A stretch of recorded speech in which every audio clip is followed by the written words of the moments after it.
Katarina, this is Axiom Mission Control Center. Please call station for a voice check. Station, this is Katarina from ASTM. How do you hear me? Hey, Kat, I hear you fairly quiet, but I can hear you. Can you hear me okay? Hi, Mike. I can hear you well. Still quiet? That's pretty quiet. Try it again. Mike, it's Katarina. Is that better? It's a little better, yes. Okay. Well, I'll try to talk loudly. It's good to see you safely back in space.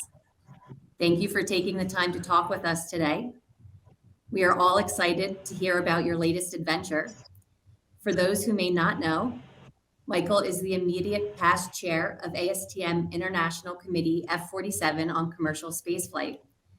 In fact, he chaired the first ever standards meeting from space when he was up there in 2022 with AX1, and we are grateful to speak with him again this year as part of AX3.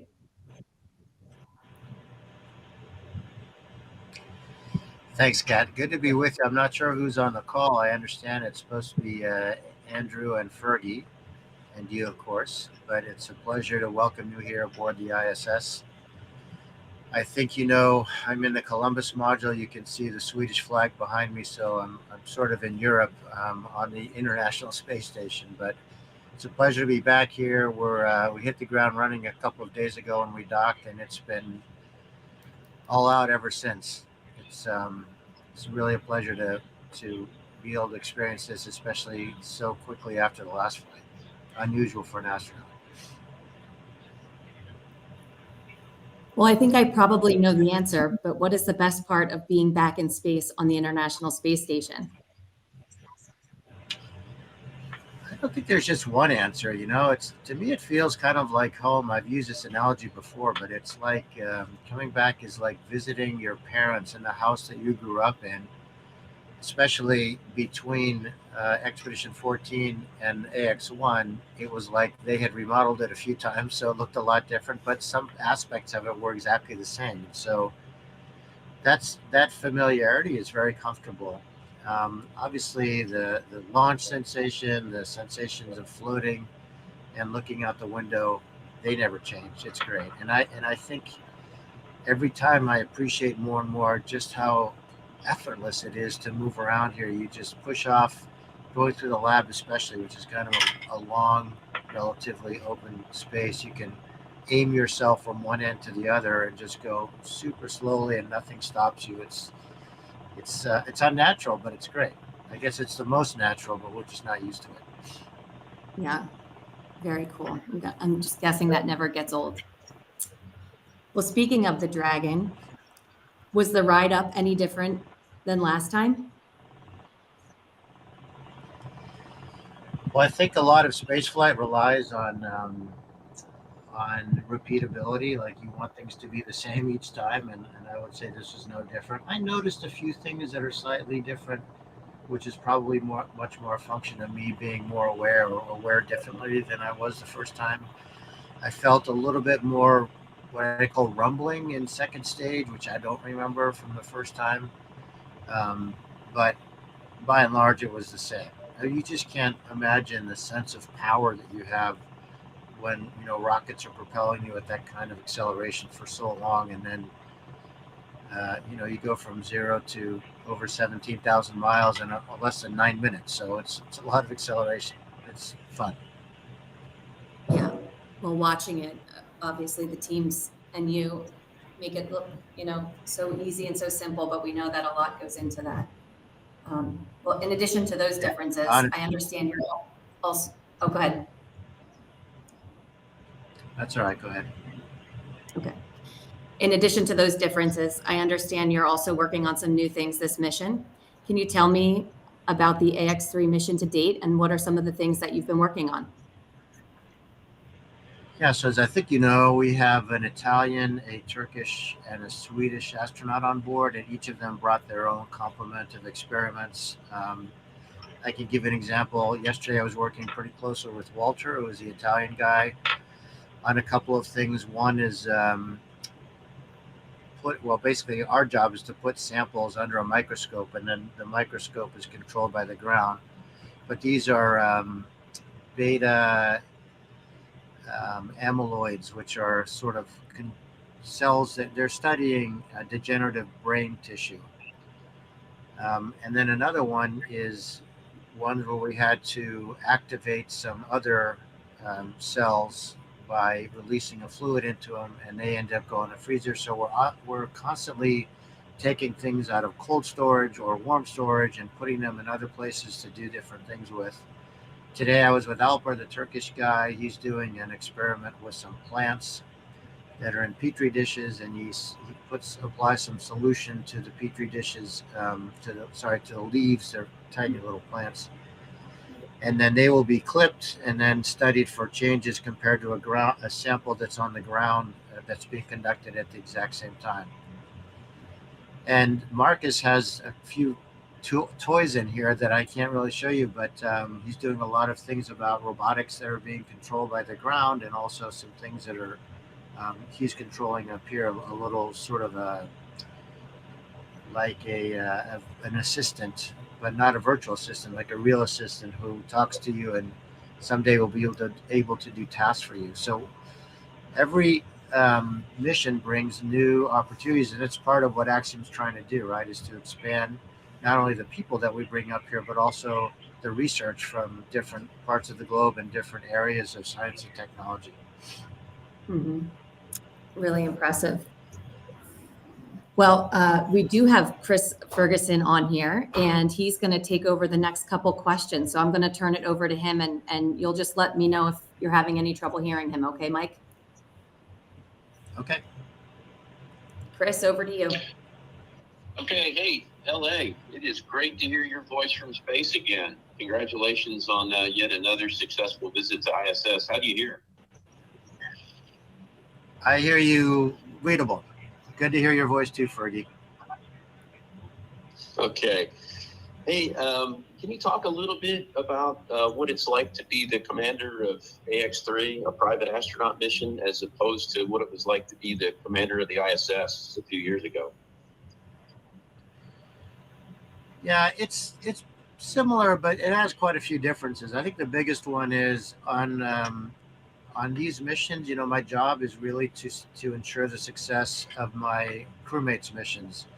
After all, they are our customers at Axiom, and we want them to have a good experience, and we want them to be able to conduct their science. So I have a lot of responsibility just trying to oversee them and answer any questions they have. Of course, there are a lot of questions I can't answer, and then for that, we go to the ISS crew, and in some cases directly to the ground if it's not a crew kind of question. But I would say the biggest difference is I have a lot less responsibilities regarding my own timeline, and a lot more regarding assisting or being available for consultation. And this mission is even different from AX1 in that on AX1 it was not that way so much. I mean, I had a lot of work to do myself, and we learned a lesson that we really need to be available so that these guys aren't having to rely too much on the ISS crew, because we don't want to take away from their science. So it's a little bit of a throttling that we do on the commander's timeline. On AX2 with Peggy, we took a lot of her tasks away in order to give her time to help her crew, and that worked really well. So we're doing it. I think maybe the pendulum swung a little too far, but we'll see after it's all said and done. This is basically our third day up here, and so we're still getting our sea legs, so to speak. Yeah, it's great to have some free time. There's no question about it. Hey, moving over to safety. ISS has a lot of very rigorous safety standards. We practiced very rigorously various emergency scenarios. Can you talk a little bit about how much time you and the crew devoted to preparing for scenarios? Yeah, both on ISS and on Dragon, we train to live and work aboard, but the biggest part of what we do is emergency training. And I would say the two things that you worry about in a spacecraft mostly are fire and depressurization. So we spend a lot of time practicing what to do in those cases. On ISS, our role is a little bit limited because the ISS crew, the expedition crew, would be the ones fighting a fire if we had one. Our job is to secure a safe haven if we need it, and of course, assist as necessary. The depressurization is a little bit different, although they do, if there's any leak detection to be found, they would do most of that. We first of all make sure that our visiting vehicle, the Crew Dragon, is secure. And once it is, we kind of stand by and assist as we can. On the Crew Dragon, when we're in free flight, those things are a little more dire because the volume's smaller, right? So you have less time to react. And at the end of the day, you always end up putting your spacesuit on to prevent, well, in case of a depress, because there's really no way to stop it, and in case of a fire, because if you did have a fire and you put it out, now you've got a very small atmosphere, and you have to get rid of the contaminants that are byproducts of the combustion. The one that's, as you know, Fergie, having gone through training for this, the one that's a big thing here on ISS is an ammonia leak. We use ammonia as a cooling fluid to cool the water, which in turn cools the avionics on board. And in that water to ammonia heat exchanger, should there be a rupture and we leak ammonia into the cabin, that's extremely poisonous. And we really have to run to our crew vehicles and close the hatch and basically get ready to come home, because once it's out, there's really no way to contain it or no way to scrub it. We can scrub a little bit that we bring into our vehicles with a special set of equipment that we have, but ammonia response is probably the most dire of all the emergencies that we practice. Yeah, I remember the ammonia training well. Matter of fact, I think it was when we were preparing for our first flight back in mid-2000s, I think, when this issue was first coming to light. And I remember we were training with you. So, yeah, but I'm very familiar with ammonia, fire and DPDT. Hey, final question for me, and then we'll turn it over to... go ahead, Mike. Can I put in for the work that you guys, that you and Tommaso did on the crew safety standard, which I think is published now. Correct me if I'm wrong, Kat. But I poured over that thing not nearly as many times as you did, but quite a few times, and I was very impressed with how detailed and how much depth you got into, and what has to be, by its nature, a very generic product. So well done there. Yeah, thank you. We had a lot of help with that, of course, and now Kat has me off working other standards, which has been a lot of fun. And I do appreciate you bringing me into the fold, Mike. It's been great working with ASTM. Hey, final question for me is space. Right, we hear about space debris frequently. Can you maybe talk a little bit about what the effects of MMOD, might have on the ISS, and what action the ISS could take if there is, a potential conjunction in a few orbits or so? Yeah, so as you know, Chris, there's an entity that tracks that kind of thing, and if they perceive that there's, as you called it, a conjunction where we might be in jeopardy of being hit by a particle or a piece of debris, the first thing we would do is try to maneuver out of its way. It's pretty limited. I mean, all we can really do is do a reboost or a deboost. So we accelerate or decelerate a little bit to change our altitude, which hopefully takes us out of the orbital path of that thing. If it's too late when we get to know that, because the uncertainties of those things, especially early on, and their detection is really high. And if it's late by the time they determine that there could be a real conjunction to maneuver, then we take shelter. Basically, we take a place in our safe haven, and we cross our fingers and hope for the best. The depress response takes care of most things. And as you know, the ISS has a lot of shielding. And the way they decided the requirements of that shielding is they looked at how big these pieces are, and then the probability based on the piece. So obviously, the bigger the piece, the lower the probability.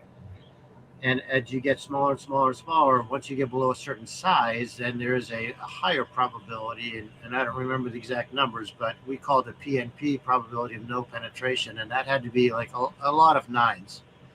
And above that PNP, you would shield for it. So whatever size that ended up being, we have armor that we could take a hit like that and not cause a puncture in the hull.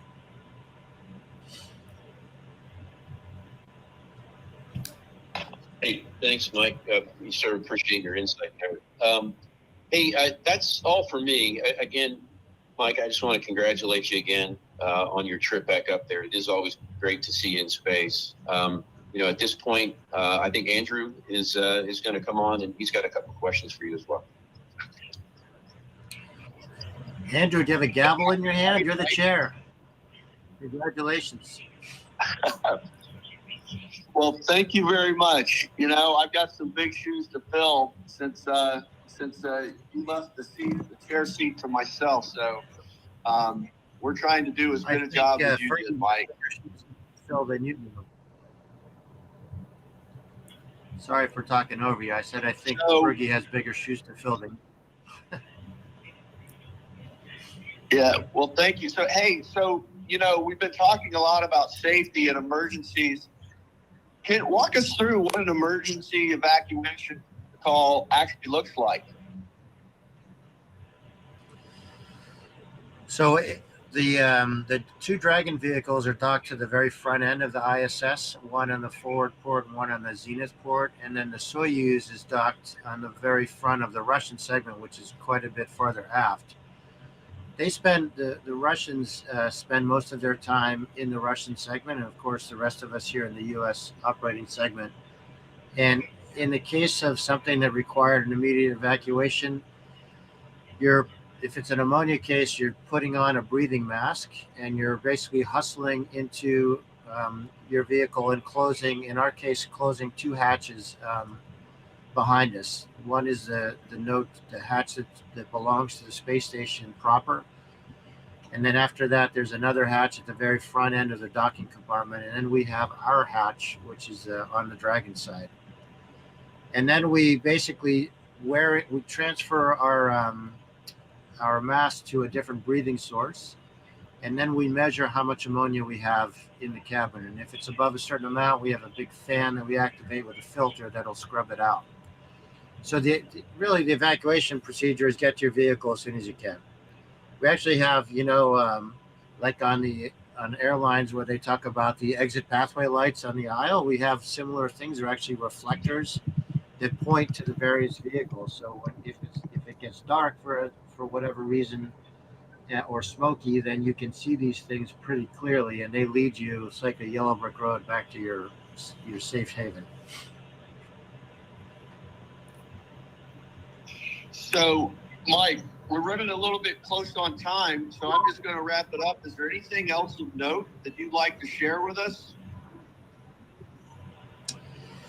No, I think no live connection is complete without a cheesy zero-G demonstration. So I brought a different prop this time. This is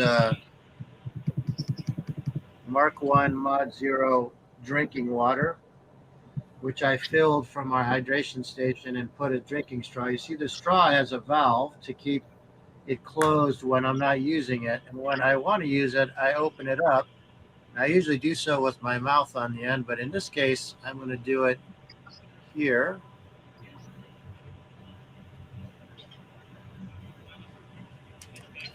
I'll try to keep it up in the field of view.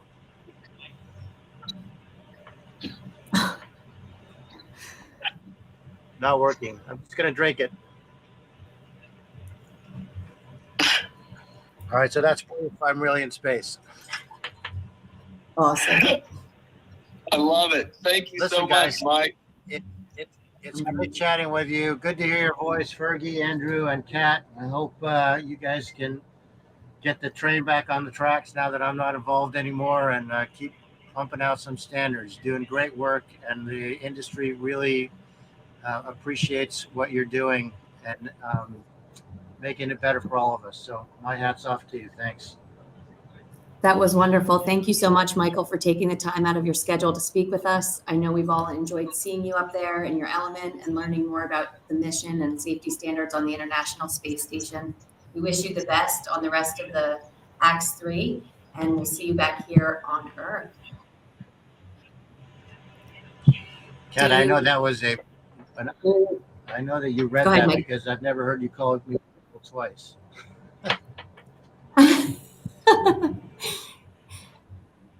Hey, Mike, do All you the have best to you guys. Go ahead.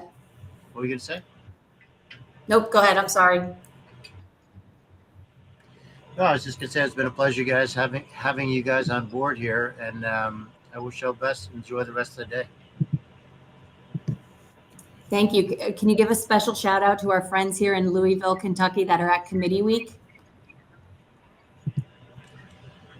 Yeah, I didn't know you were in Louisville, Kentucky. I thought you were in some name I can't pronounce in Pennsylvania, but tip of the cap to all of you folks at ASTM in your committee weeks. I don't know exactly all the standards you're working on, but I know that they're plentiful and they're useful, and industry consensus standards is a way to go.